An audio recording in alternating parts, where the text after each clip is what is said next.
This podcast is intended for mature audiences and could be triggering to some. Please use discretion when listening. An extra trigger warning for today's episode might contain graphic details which may cause disturbances to some. A study shows that the number of hours a woman dedicates in a day in unpaid domestic chores is 6 times more than a man. Because that's how our societies are designed. That's how women are supposed to be. That's how men's expectations are, and it definitely keeps compounding as the family grows.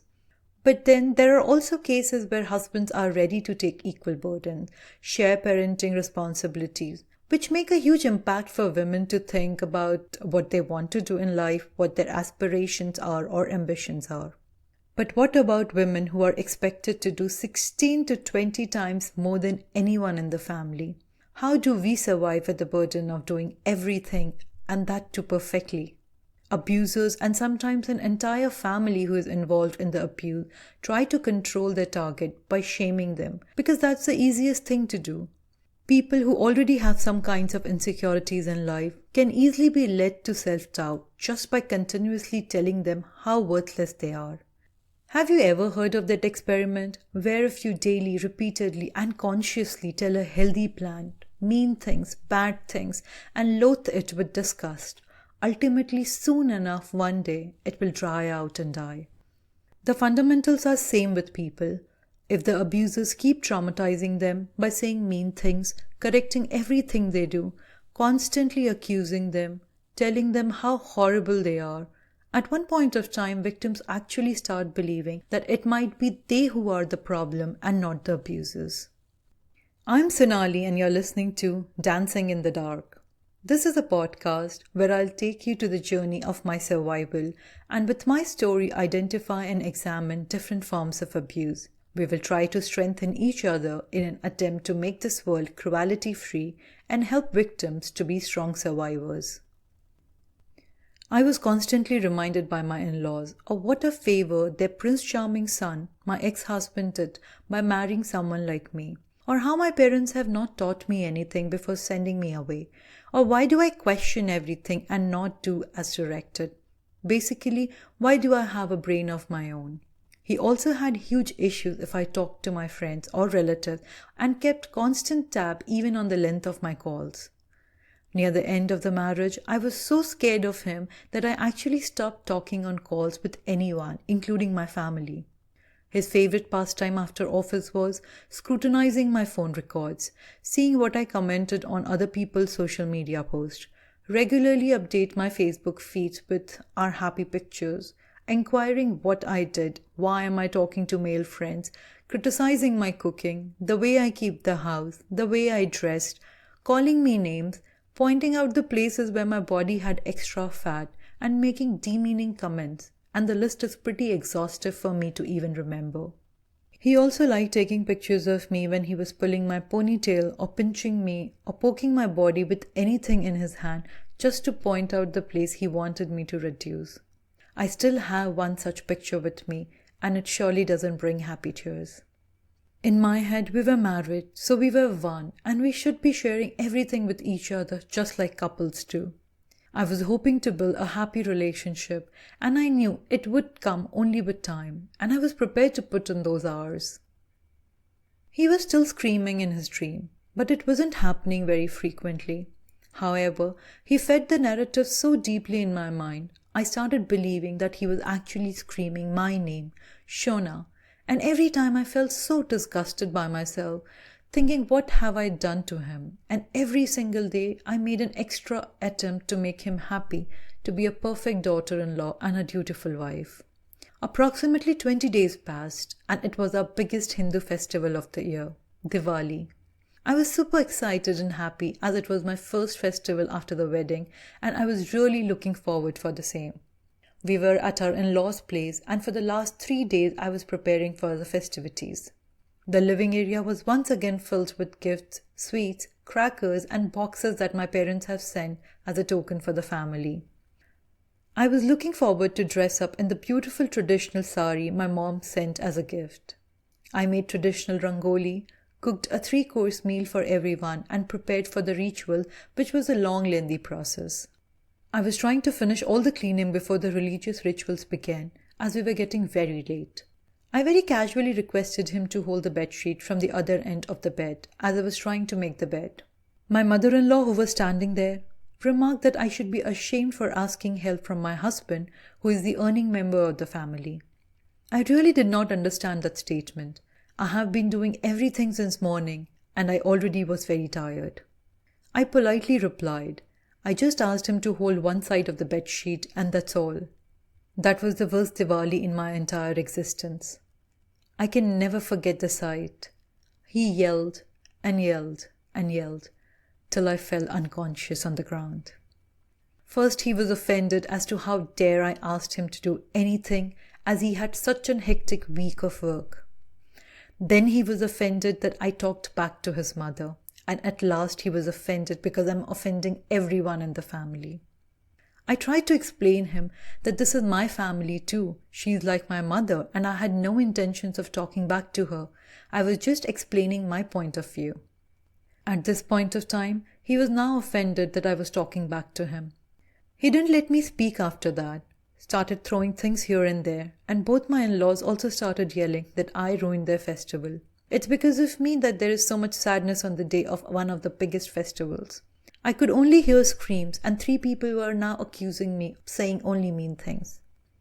I fell unconscious and the next thing I knew was my mother-in-law waking me up and asking me to quickly offer prayer as they all were starving. I'm not sure what happened next, but it ended with him being extremely angry and no one talking to me for the rest of the night, accusing me of spreading bad omen from all the crying and fainting drama I did. It was also my father's birthday that night, and I remember crying so badly, missing my dad, having a terrible headache, and feeling so hungry and lonely at the same time, just uttering, "Happy birthday, Papa," before I fell asleep. A couple of days just passed by and no one was talking to me. Just 2 days before my birthday, he came with a form informing me that he has already booked the slot to give my first attempt of IELTS examination and I should better start studying as it is scheduled in the next couple of days. What about your exam? I questioned. My understanding was it was he who was planning to give the exam, and since it was his first attempt, he was just wanting me to support him and study together. He told me that he does not have time to study at the moment, so I should go ahead and give my first attempt, and when I give my second attempt, he will also give along. He wasn't expecting more than 5 bands from me, highest being 9 bands as people take months to prepare for this examination. He just wanted me to have a rough idea about the examination. I did not want to argue at that moment and spoil my birthday. That evening, I visited his office to scan some documents for the examination, and I saw Dhruti sitting in his cabin. Dhruti, his college crush. I heard her explaining extensively how gynecologist was doing 2-finger test on her to see how healthy her baby was. They were shocked seeing me there, and she immediately diverted the topic, telling me she was just telling my husband about her doctor's appointment as they had just returned from her monthly routine test. I was taken aback, not because he was helping a pregnant friend, but because he never told me about this. He just said he was busy in meetings. After she left, I asked him, why did he hide it from me? And he became so calm and polite and told me he was not hiding anything. Dhruti suddenly came to his office and was in a lot of pain and she needed someone to accompany her. So he just took her to the doctor as a good friend. But didn't she say it was a routine checkup? I questioned. And he explained that she might be embarrassed to say anything and might be just beating around the bush. I honestly took it more lightly than I should have and started becoming more excited about my first birthday after marriage. People say it's magical, your husband might surprise you, and I was ready to make it the most happiest day of my life after marriage. I'm always excited about my birthdays, like always. Nothing in the world can make me sad on my birthday. As the clock ticked 12, I was waiting for the surprise, but he was snoring next to me. I really gave him the benefit of the doubt and presumed he might had a long day at work and I should let him sleep. I took the next day off and was super thrilled to welcome the day. He got up and wished me with a smile and I was so happy. Nothing could go wrong today because it was my birthday and I prepared a beautiful breakfast for both of us and packed lunch for him while he was getting ready to go to work. I asked him to promise me to come home early so that we can have a quiet dinner. "So what are you going to do today?" he asked. "I'm going to pamper myself and take a relaxing day off today," I said. "Can you please give me 300 rupees, which is equivalent to $6, because I want to go for a manicure. I haven't done it in 4 months and I want to go and pamper myself as I do on every birthday. Just 300 rupees, please." He had a puzzled look on his face and said, "Why do you want to waste money on your nails? What more pampering do you want in your life?" Despite seeing so many colors of him already, I did not expect him to say this on my birthday. I still made a funny face and requested him again. "Please, I really want to do something on my birthday. I always do. Look how rough my hands have become." He snapped this time. "Go and study. You have exams in a few days and it's very important." I was still persuading at this time, like a small child. "I'll study, I promise, I'll do everything, but I really want to go to a salon and relax a little." He didn't reply, picked up his lunchbox and started to leave. I tried to hold his hand and words came out of my mouth. "I'm asking from my salary. Can you give me that at least?" He tried to get rid of my hand and started walking towards the door. He grabbed my cheeks and said, "No means no. Go and study. Stop your expensive trades. What my salary, your salary. Everything is now this family's income." I was in tears already then, and he remarked laughingly, as if making a funny joke, "What good you did to enter this world? With a weight of 2 people on this planet, nothing good is done by you. I'm not letting you spoil yourself more. Stay home." I went after him running. "Okay, please don't get mad. I won't do anything. Just don't spoil your day. Go to work with a good mind and come back home soon." I didn't even finish my sentence. He grabbed my arms, fixed it between the doors, and rammed the main gate of the apartment on my nose. I thought the bone in my nose had been shattered in pieces. A burst of blood splattered and my nose started bleeding uncontrollably. He looked behind to see me, saw my face and t-shirt covered in blood, rolled his eyes and entered the lift to leave for his office. Not a single phone call for the entire day. Here I was determined no one can ever spoil my birthday, and now I was icing my face and nose, trying to control the bleeding, sleeping the entire day, crying and sobbing, and just answering my family's call to lie them about being busy in a salon. He came home after eating out and went straight to bed, and I filled myself with my salty tears.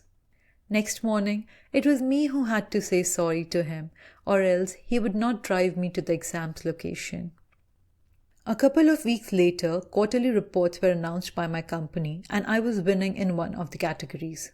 There was a formal celebration, and the company awarded me with a trophy of appreciation. That day, I was very happy as I knew things are going to be perfect after days at home. Just yesterday, his bank's branch won an appreciation token for their audit results, and his parents came to stay with us to celebrate the occasion. Nice dinner was prepared, I made Indian pudding, and we all visited the temple to get the blessings. And this morning, my IELTS results were out. I scored 8 bands out of 9. He seemed so happy on the call, as I do not need to give another attempt and now can help him study for his exams. I was on my way home and holding the trophy in my hand, I was actually remembering the day when I won 5 trophies during my bachelor's for my writing and speaking skills, making a record for my university. I was so shy about it that I actually put all the 5 trophies in a jute bag and hid it in one of our shelves. My mother discovered it a month later only to scold me that this was such a proud moment and why was I hiding it. But I was so shy to flaunt it that I informed nobody about it. Again 3 years ago, when I completed my MBA degree, a general from Indian Army awarded me with the huge Best Student of the Year trophy, first for my college, and I did not inform anyone in my family as I was too shy to do that. Even when I was awarded the gold medal during my MBA convocation, I took my parents with me to the stage as I was so shy taking it and flaunting the same. But this time it would be different. He's my husband and it's my first award after wedding. He sounded so happy and I'm sure something special we all will do to just mark this occasion. I reached home and my father-in-law greeted me with a demand to make a cup of tea for him. I kept my shining trophy on the dining table in an attempt that someone will actually notice it and ask me about it, and started making tea. My mother-in-law came gushing in all smiles, telling me that my husband did inform her about the award. It's such a good news. Why don't I cook something special so that he also feels good? I was too happy to ruin anything, and I immediately started preparing for the meal. But there was no grocery. The week was about to end and the grocery they gave me was finished. So I suggested we should order out and mark the occasion. By this time, he had returned from his office and was not in a very good mood. I ran to him to show my trophy, and he acknowledged with a smile. He didn't even look at the trophy.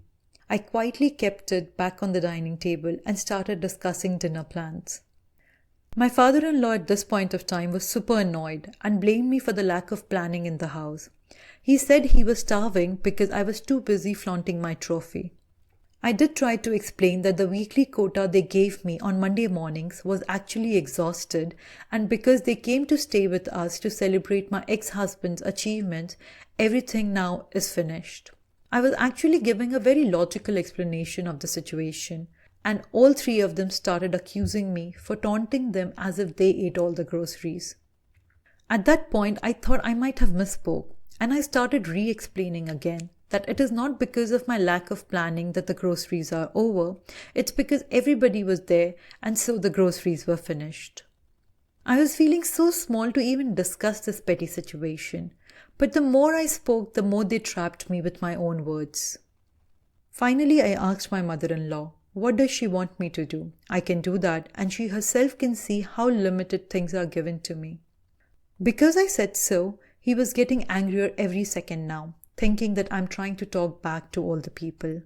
He was so offended that how dare I try to explain things to them. They are all elder to me, and I should not speak a word, just obey them blindly. If they are saying it's my fault, I should accept it's my fault. As a daughter-in-law, I should have been more vigilant of things, and it went on and on and on that I completely forgot what was special about the day. He started pacing up and down the hall in rage, shouting at me with derogatory names, and finally picked up my trophy and started yelling. Why do I have such a bad attitude? Why do I think I'm so oversmart? These trophies are sold for $1 on street. I won a stupid trophy for this mediocre job I do. I'm not even a manager like him. His trophy was far more valuable, and look how modest he is. And this small job that I do has gone in my head, and that's why I'm showing all these tantrums. You won this stupid trophy and thought you're the queen of the world? I was helplessly looking at him as he was saying demeaning things to me. And then, in a blink of a second, he threw it down the balcony. My poor trophy rolled 4 floors mercilessly until it hit the ground and broke in pieces. That day, I was shocked to realize how a person can pass a judgment even without hearing one party's point of view. Like, was I inaudible? Nobody could hear me? Nobody was listening? Nobody even cared what I was trying to say. They just gave a verdict, just like that. No case, no cross, not even a chance for me to keep my side of story. Is life really this unfair? I dumped those pieces of my trophy in the dustbin, and the supposedly proudest day of my married life turned into a painful scar. Come back to know the next chapter as we uncover more layers from this twisted plot.